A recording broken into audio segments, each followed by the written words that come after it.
Alrighty, this is part 2 to a previous video I did. In that video, I asked my subscribers for suggestions on what Five Nights at Freddy's characters they would like to see me give a redesign. I think it's a fun challenge to test your artistic abilities. In the last video, I redesigned Night Marionette, Ballora, and Glitch Trap. So let's see what characters we'll be covering in this video.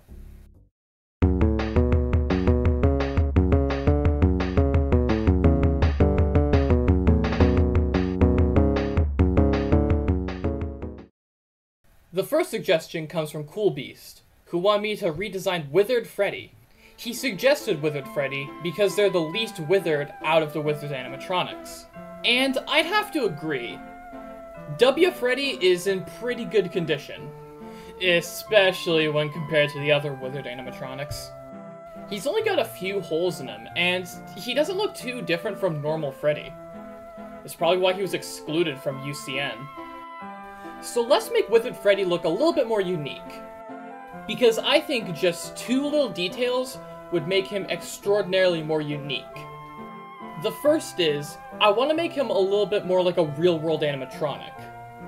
The Five Nights at Freddy's franchise tends to be a little bit more on the anachronistic side when it comes to how technology works, so I want to stick more to real-world engineering. And the second detail I want to include is I want to incorporate some of the themes of the Chuck E. Cheese Corporation's darkest secret. Yeah, this ain't clickbait. I'm going to talk about their real darkest secret. But before that, let's talk about his endoskeleton. Let's compare the endoskeleton that Withered Freddy uses to a real animatronic endoskeleton. I think this is Billy Bob's. The first difference is that the Endo 01 model looks much more like a human. His body parts are connected in a very human way. Contrary to that, Billy Bob's endoskeleton is ostensibly built in reverse from how a human being is. His arms and legs are one pole that hoists up his torso and head, so his center of mass is actually in his legs, not his torso. The second, and what I think is more important, is that Endo 01 doesn't have a visible movement mechanism. You can see on Billy Bob's pelvis that he has this cylinder that connects the rest of his body through tubes. That's his piston. Animatronics in the real world move with either pneumatic or hydraulic pistons. For our purposes, the only difference between the two is that pneumatics use air pressure and hydraulics use fluid. If you're an engineer, pretend I didn't say that. But unlike Billy Bob, Endo 01 has no visible motor mechanism. The mediocre Melody animatronics all have battery boxes attached to them, so we know they're powered by electricity, but what mechanism is that electricity powering? Are they clockwork ratchet based? Because that would be more primitive than the first ever animatronics built in the late 30s. Oh yeah, the first modern style animatronic character was created all the way back in 1939, during that year's World's Fair. His name was Electro, and he had a dog named Sparko too. That keyword, had. It wasn't until the 1960s and the Walt Disney Company's involvement that animatronics were able to have multiple ranges of movement that we see on the FNAF robots. And it took until the 70s for that tech to become consumer grade and get franchised out to multiple different pizzerias. Okay, history lesson over. For now. Sorry, I like history. So, for the sake of redesigning Withered Freddy, I'm going to make a very wide-sweeping change to the franchise, and actually change how all the animatronics function. Because now, in my headcanon, all the FNAF animatronics are hydraulic piston-based. Except for the toy animatronics, which, as more modern and expensive robots, would use pneumatic pistons. Hydraulics are way louder, way cheaper, and way more dangerous than pneumatics. So obviously, William Afton and his canonical callous disregard for safety would choose hydraulics to cut costs. It would only be until after an incident that pneumatic models would be made. However, there's still one more thing I want to incorporate for my Withered Freddy design. You've probably been asking since that intro, what is Chuck E. Cheese's darkest secret? Well, the truth is, after a Chuck E. Cheese location is shut down or renovated, the company orders the animatronics to be destroyed. Absolutely no attempt is made to preserve these pieces of technological history and childhood nostalgia. Okay, let me try and explain this. Chuck E. Cheese has remodeled its cast twice. The first was the transition from the old Pizza Time Theater designs that lasted from 1977 to 2004 to the modern Avenger designs. These guys are what my version of the Five Nights at Freddy's cast was based on in the last video. The second time they were redesigned was to transition from the Avenger designs that lasted from 2004 until 2013 to the Chuck E. Cheese 2.0 designs. I don't think they have an official name, but in spirit they're called the Poggers variants. Poggers? Yeah, Chuck E. Cheese hired a bunch of 3D animators to redesign their characters. And then immediately fired them. But they actually fired them too quickly, and then they slowly ran out of renders of the characters to use on marketing stuff. So they were forced to use T-poses on official merchandise. Whew. Tangent aside, during Chuck E. Cheese 2.0, all animatronics were ordered to be destroyed. There's a YouTuber named Nathan Spees who made a video on this if you're interested. But this is where my secondary inspiration for Withered Freddy comes from.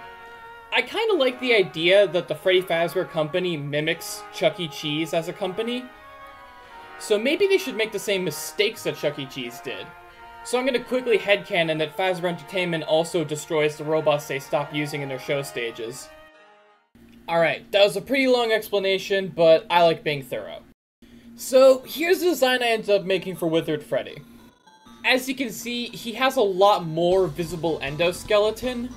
I did try to keep it, like, in model with the Endo 01 as possible, but of course I added the hydraulic piston in his chest, as I said I would.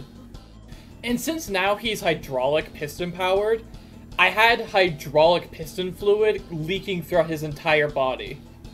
Now I made a choice for the sake of creative liberty to make the hydraulic fluid a dark purple. Real life hydraulic fluid is red, but I didn't like that because it looked too much like blood, and I don't like it when Five Nights at Freddy's is gory. I just don't. I gave him some exposed wires, be they cartoonishly red, blue, and yellow. You might think that's because those are primary colors, but actually it's just because I like Power Rangers Jungle Fury. Jokes aside, I decided I should give him some broken body parts since he's a broken animatronic. So his neck's broken now, he's permanently stuck hunchback style looking forward. His nose is broken, presumably from one too many boops, and his hand's about to fall off. With Withered Freddy done, it's time to move on to the next suggestion. And I'm pretty excited about it, since we're going to be redesigning my favorite animatronic in the franchise.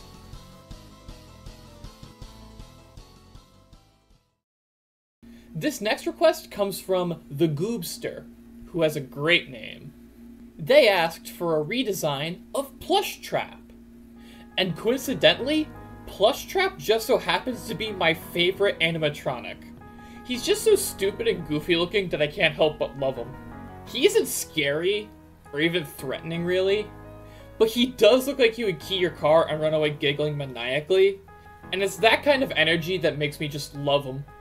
I mean, from a lore perspective, Plushtrap makes absolutely no sense, and I have several questions about him, but I gotta ignore all those. I just love him too much. For a redesign, though, instead of making him scarier, I want to go in a different direction. Plushtrap is ostensibly a nightmare animatronic, but every other nightmare animatronic has a non-nightmare version of themselves. Except for Plushtrap. No, I refuse to believe Plushtrap is Nightmare Springtrap. That's just dumb. So why don't I make a non-nightmare version of Plushtrap? What did Plushtrap look like before he was a nightmare animatronic? Now, taking a couple steps back, Plushtrap is an animatronic, but he's also a toy. Immediately, that combination of words reminds me of Teddy Ruxpin. He was basically this tape player with a charming exterior that could read stories to children with motorized mouth flaps. And with how entrenched the Five Nights at Freddy's franchise is, with including a lot of 80s and 90s nostalgia, I think it would be fun if I made Plushtrap a Teddy Ruxpin XP. So here's my de-nightmarified version of Plushtrap. This is basically his origin story almost. It's him before he fell into the proverbial vat of bastard juice that turned him into the Plushtrap we all know and love. The Teddy Ruxpin inspiration is probably the most obvious, with the speaker on the front of his chest and the tape in the back. I actually modeled the cassette tape after the Easter egg ones you find in VR Help Wanted. Other than Teddy Ruxpin, his other big inspiration was this German ringtone mascot named Psycho Teddy. Their song is actually what's playing in the background right now. I made him green instead of yellow because, well, my main reason was I didn't want him to look too much like Bunzo from Poppy Playtime. And honestly, I think it makes him more unique amongst the Five Nights at Freddy's cast. Like, how many other green characters are there in this franchise? Springtrap is more of an olive. There's that frog and the mediocre melodies and Dreadbear. I think that's it. Yeah, this isn't really a complicated design. I kind of just wanted to draw something cute. Alright, it's time to transition to the final redesign of this video. And this one's been a long time coming. The most frequently requested and anticipated character for me to redesign has to be the franchise antagonist, William Afton, aka the Purple Guy. Now, I did actually make my own interpretation of the Purple Guy's human form around 5 years ago, but if you know anything about artists, it's that they hate all their old art, and that applies here.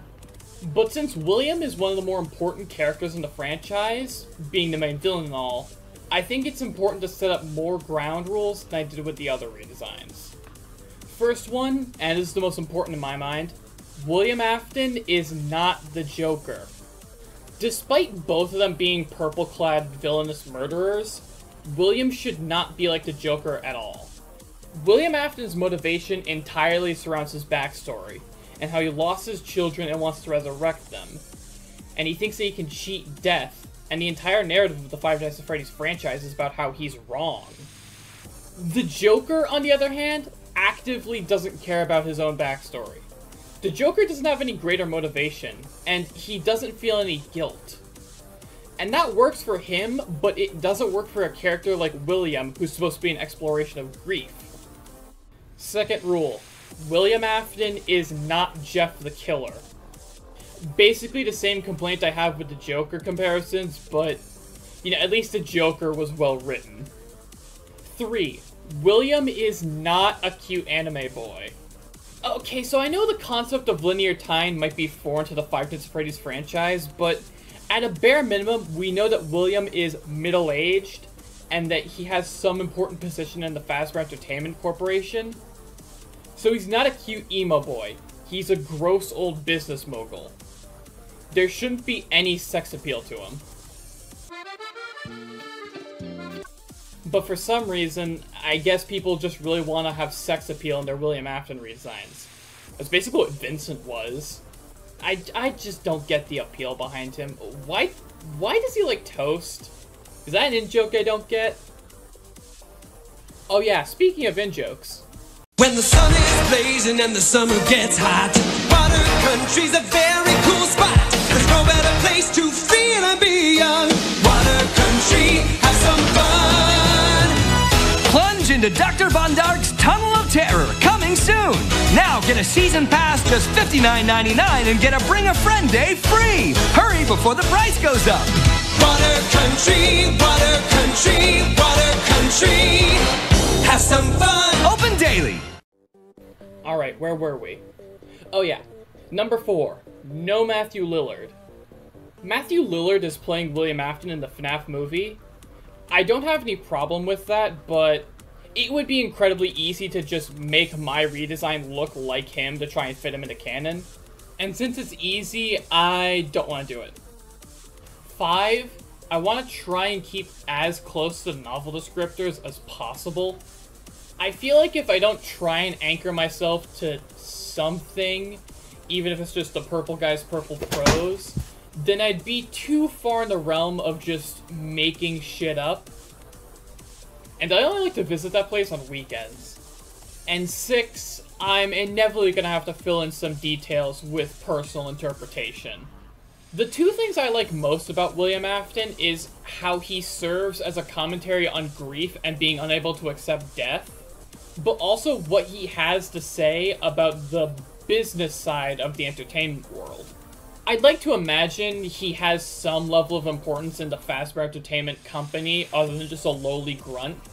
Maybe he's even a CEO. I like to envision him as the kind of businessman who dabbles in being on the wrong side of the law, but just barely. You know, he acquires all his land deeds through games of blackjack. Maybe he even has the entire HOA of Hurricane Utah on his personal payroll. So, here's my version of William Afton. He mostly looks like just a normal guy, but I tried to give him as much big corporate business inspiration as possible. My main inspiration for his design, other than his original 8-bit sprite obviously, was the original founders of Atari because, you know, the overlap between Atari, Chuck E. Cheese, and Fazbear Entertainment, obviously. The G-Man from the Half-Life series, just because I think he has that, right, businessman-type vibes, along with Jack Napier from the Batman 1989 movie. Yeah, I said the purple guy shouldn't be the Joker, but this is different. His comb-over was inspired by one of the costumes from Gang Beasts. A weird inspiration, but hey. A lot of inspiration, too, from Michael Eisner, one of Disney's former CEOs. And the final inspiration came from the most notable big bad businessman of modern media, Mr. House from Fallout New Vegas. I mean, hey, the house always wins. I tried to make the purple on him a little bit more subtle, make it a bit more of like a pale off blue almost.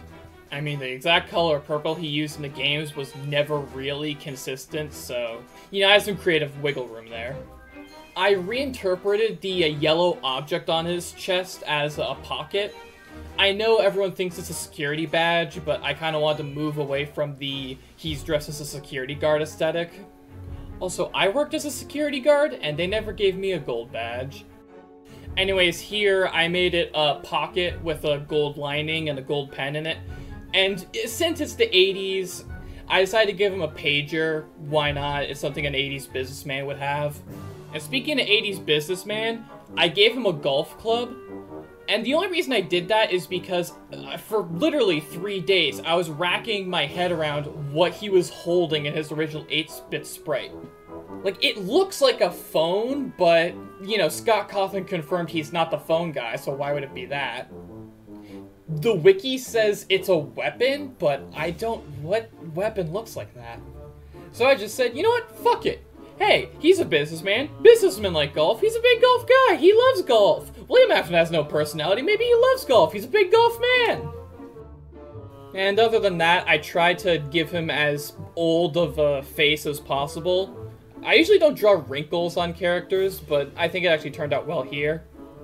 He also has bags under his eyes, because he has 3 fucking kids and a company to look after. He's tired.